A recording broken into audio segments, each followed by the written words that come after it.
हरि ओं कृष्णात् त्वदीयपदपङ्कजपञ्जरान्ते अद्वैव मे विशतु मानसराजहंसः प्राणाप्रयाणसमये कथवातपेत्तैः कण्ठावरोधमविदो स्मरणं कुतस्ते। सज्जनों, स्वर्ग और नरक क्या है? स्वर्ग और नरक की परिभाषा क्या है? तो स्वर्गास्थितानां यह जीवलोके चत्वारि चिह्नानि वसन्ति देहे दानं प्रसंगा मधुरा च वाणी देवार्चनं ब्राह्मणं तर्पणं च। जो चार कार्य करते हैं वो स्वर्गगामी है। दान करना, दानम और मधुर वाणी बोलना और देवताओं का अर्चन करना, संत गुरुजनों ब्राह्मणों का जो बन सके मन वचन से उनका पोषण करना, ये चार स्वर्गगामियों के लक्षण हैं। और कुछ नरकगामियों के भी लक्षण हैं। अत्यंत कोपा कटुता च वाणी दलेद्रता च स्वजनेषु वैरम नीच प्रसंगा कुलहीन सेवा चिन्हानि देहे नरकास्थितानाम। ये जो हमने अभी बोले ये नरक जाने वालों के लक्षण हैं। तो हम खुद तय कर सकते हैं हमको कहाँ जाना है। अब एक सज्जन बोले कि स्वर्ग नरक क्या होता है, सब तो यही भोगना है। कुछ लोग बोलते हैं वहाँ जाके भोगना है। कुछ लोग बोलते हैं कि अरे सबको तो एक ही जगह जाना है, जो स्वर्ग करेगा, हम पाप करेंगे तो भी हमको ही जाना है, पुण्य करेंगे तो भी हमको जाना है। सज्जनों, ऐसा नहीं होता है। मान लीजिए कि जो पाप किया वो भी वहीं जाए और स्वर्ग किया, जो अच्छे कार्य किए वो भी स्वर्ग में जाए। मान लीजिए ऐसा हो सकता है। लेकिन ऐसा भी तो हो सकता है कि जिसने पुण्य किया उसको बहुत अच्छा जगह मिले और आपने पाप किया बुरी जगह जाए, कष्ट मिले, दुख तकलीफ हो, तो उस समय पर आपको पश्चाताप, वहाँ कौन बचाएगा आपको? इसलिए हमेशा सन्मार्ग ही सबसे श्रेष्ठ रास्ता है। तो शास्त्रों में, भागवत जी में और हमारे सनातन धर्म में जो गरुड़ पुराण होता है उसमें 24 नरकों का वर्णन है। 24 नरकों के वर्णन में प्रथम जो है वो सबसे कौन कार्य करने से कौन सा नरक हमको प्राप्त होता है सज्जनों? एक तामिश्र, पराया धन और पराई स्त्री को चुराने वालों को ये नरक प्राप्त होता है। पराया धन, पराई स्त्री पर दृष्टि करे, वो प्राणी अति दुख पाते हैं। उनकी आंखें निकाल करके जर्जर तन नरकों में गिराया जाता है, उनकी आंखें निकाल के नरकों में डाला जाता है। दो होता है अंधता मिश्र, मतलब पराई स्त्री के धर्म को जो नष्ट करता है, दूसरी स्त्री को विवश करके विवश करके किसी कारण से उसको जो धर्म नष्ट करता है उसकी आंखें निकाल कर इसमें गिराया जाता है। 3 है रौख, जो मैं मेरे घमंड में, जो मतलब अपने ही घमंड में रहता है कि हमसे श्रेष्ठ कोई नहीं, हम सबसे सुपर हैं, उसको रौख नरक में इसको रोरू नाम के जीव काटते हैं, उसको काट काट के डस करते हैं, उसको उसमें गिराया जाता है। 4 है महारौख, अपने ही शरीर का पोषण करने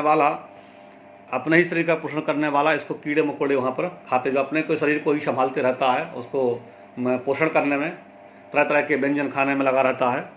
5 है कुंभीपाक, पशु पक्षियों का जो वध करने वाला है, पशु पक्षियों को मारने और निर्दोष पक्षियों को जो मारने वाला है, उसको खोलते हुए जल में, गर्म जल में उसको, उसके शरीर को उसमें डाला जाता है और वह सुख दुख तथा मृत्यु स्वकृतई रवे विदन्वती, वहाँ अनेक तरह के कष्ट को वहाँ भोगता है।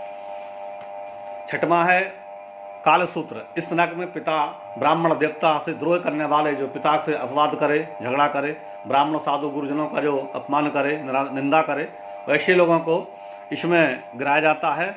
और नीचे 1000 योजन के चौड़े गोले, अग्नि के समान गरम एकदम गोले इसको उसके ऊपर छोड़े जाते हैं। सूर्य की गर्मी की तरह ये तपते कांपता है, वहाँ पर थर्राता है, इस तरह से इसको रखा जाता है। 7 है असीपत्र, वेद मार्ग पर न चलने वाले पाखंडी एवं प्रकृति पुरुषों को जो तलवार, जो वेद शास्त्र की निंदा करता है, धर्म शास्त्र को ना मानता है, मंत्रों में विश्वास नहीं करता है, उसको एक ऐसे जंगल में भेजा जाता है जहाँ तलवार की भांति जो पत्ते होते हैं उसमें वो छिदता होगा, कटता होगा उसका शरीर को। 8वां सुकर्मुख, बिना अपराध दंड देने वाला, जो निर्दोष आदमी पर आरोप लगाए उसको दंड दे, ऐसे व्यक्ति को इस नरक में कोलू में पेरा जाता है, कोलू में रख के उसको पेरा जाता है। 9वां अंधकूप, किसी जीविका को नष्ट करने वाला, किसी के पेट पे लात मारने वाला, किसी के पेट काटने वाला, किसी को वृत्ति पर लात मारने वाले को मकोड़े तथा इसको बहुत कठिन नरक में डाला जाता है, जो कीड़े मकोड़े बनकर उसको कीड़े ही उसको खाते हैं। 10वां कृत्रिम भोजन, किसी के बिना दिए हुए खाए खिला ले। घर में हम इतना 5 तरह का दोष रोग लगता है, हमसे चींटी मरती हैं, चूल्हा जलाने से, झाड़ू लगाने से, बिस्तर करने से, चलने से, नहाने से, समय कपड़े धोने से, इस तरह से ग्रस्त में कई तरह से हमसे जाने अनजाने में पाप लगते हैं। तो ऐसे लोगों को जो और यज्ञ हवन नहीं करते हैं, ऐसे दूसरे अतिथि को नहीं सम्मान कर नहीं खिलाते हैं, ऐसे लोगों को यहाँ पर कीड़ा बनाकर बहुत से उनको कीड़े मकोड़ों में छोड़ दिया जाता है। 11वां है दंसन, ब्राह्मण के धन को जो चुरा कर बलपूर्वक हरण कर लेते हैं और अपने को श्रेष्ठ समझते हैं, ऐसे में यमदूत उनको पकड़कर चिमटों से उनका मांस लौच लौच कर सज्जनों खाते हैं। 12 है वज्र कंटक, इसमें अगम्य पुरुष या स्त्री से जो संभोग करते हैं करने वालों को, जो बिना जबरदस्ती के और बिना प्रमाणित किसी स्त्री के साथ संसर्ग करते हैं, ऐसे स्त्री पुरुष को लिपटा करके और उसको गरम लोहे से लिपटा करके उसको छोड़ दिया जाता है वहाँ पर। और वो 13वां है बैतरणी, धर्म की मर्यादा का जो उल्लंघन करने वाले है ना, जो भगवान का विरोध करते हैं, धर्माचार्यों का जो धर्म कर्म के पथ पे जो भटक जाते हैं, ऐसे लोगों को बैतरणी, जहाँ पर जलचर उन्हें खाते हैं, जल के जो जीव जंतु हैं वो उनको मांस को लौच के खाते हैं। 14 है पियोद, पशुओं को तरह से लज्जाहीन आचरण करने वाले, जो पशुओं की तरह आचरण करते हैं, मूर्ख हैं, मलमूत्र भिष्टा और थूक से भरे हुए नरक में इनको गिराए जाते हैं। जो पशुओं की तरह आचरण करते हैं, इंसान होते हुए जिनको ज्ञान होते हुए भी जो मूर्खों वाले कार्य करते, पशुओं वाले कार्यों को ऐसे नरक में डाला जाता है। 15 है प्राण रोधक, अखेट में इंद्रापाद पशुओं की जो वध करते हैं, पशुओं को जो मारते हैं, उनका जो हत्या करके उनको खाते हैं, उनको बाणों से भेजा जाता है, उनको ऐसे नरक में डालकर उनको बाणों से भेद कर उनको डाल पड़े रहो तुम उसी में। 16 है बिंसन, यज्ञों के बहाने जीवों की हत्या करने वाले, इस नरक में उनको गड़ासों से काटा जाता है। जो यज्ञ के नाम पर बलि इत्यादि जो कार्य करते हैं उनको इस नरक में डाला जाता है। 17 है लालायक्ष, अविवाहिता जो कुमारी लड़की है या कम उम्र की लड़की है, बालिका है, नाबालिग है, उसके साथ जो संभोग करते हैं, संसर्ग करते हैं, मर्जी के खिलाफ कार्य करते हैं, या ऐसे लोगों को वीर का पान उसको करना पड़ता है, उस नरक में जाकर के उसी के वीर का पान करना पड़ता है। इस तरह से ये उसका प्रायश्चित हुआ।